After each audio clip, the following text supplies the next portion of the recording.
Inondations en Afrique du Sud, le bilan humain ne cesse de s'alourdir. Des fortes pluies ont provoqué des inondations mortelles dans le KwaZulu-Natal. La région de Durban a été l'épicentre de la tempête. Des records de précipitations ont été enregistrés à plusieurs endroits. Des zones industrielles ont été dévastées, on a vu des containers éparpillés, une raffinerie sous les eaux et pas loin une usine Toyota également inondée.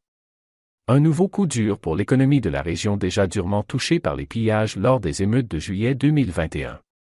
Avec au moins 306 morts, le bilan ne cesse de s'alourdir après de violentes pluies qui ont duré plusieurs jours dans la province du KwaZulu-Natal. Sur place pour constater les dégâts mercredi, le président Cyril Ramaphosa est allé à la rencontre des familles endeuillées. Le président Cyril Ramaphosa était dans la région pour constater les dégâts ce mercredi. Une météo plus clémente a permis à la ville de Durban et ses alentours de commencer à souffler. C'est la dernière nuit de patrouille pour les brigades citoyennes qui ont gardé l'entrée de la voie rapide qui borde l'océan Indien. La route devrait rouvrir, mais elle était fermée après avoir passé plusieurs jours sous les eaux. Des conteneurs ont flotté là avant de s'échouer sur la route. Le président Cyril Ramaphosa a d'ailleurs survolé ces zones industrielles où les conteneurs ont été éparpillés par le courant comme du bois mort sur la plage. Une image impressionnante qu'il a prise en photo. Malgré quelques axes routiers bloqués, la circulation est possible, l'aéroport est resté ouvert. Le département provincial de la gouvernance coopérative appelle à rester patient, les services municipaux comme l'électricité, l'eau et le ramassage des ordures ont repris par endroits mais les équipes sont extrêmement sollicitées. C'est aussi le cas des morgues dont les véhicules mortuaires viennent à manquer pour aller chercher les corps, c'est la police qui doit s'en charger par endroits. Il faut faire vite puisque la pluie doit revenir dès vendredi et pour 5 jours.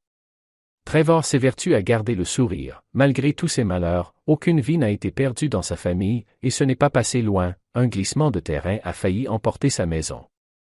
Lundi soir, j'étais dans ma chambre en train de regarder la télé quand on a entendu un gros bruit. J'ai ouvert la porte pour jeter un œil, la cour de devant avait disparu, il ne restait que 2 marches, puis le vide. C'est la première fois que ça arrive et c'est effrayant. On eut de fortes pluies dans le passé, mais pas comme celle-ci, explique-t-il. Comme beaucoup de Sud-Africains, Trevor n'a pas d'assurance. Toutes les réparations devront être payées de sa poche. Les dégâts dans toute la province du KwaZulu-Natal sont considérables, explique Chanlin, il préside un groupe de surveillance citoyen dans une commune du littoral.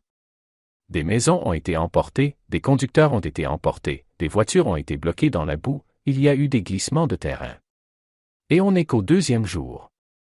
Plus ils vont nettoyer, plus on risque de constater les dégâts et découvrir des corps, déplore-t-il. Sur les réseaux sociaux, les familles donnent leur numéro de téléphone pour aider à retrouver des proches, dans l'espoir que les absents soient allés se mettre à l'abri.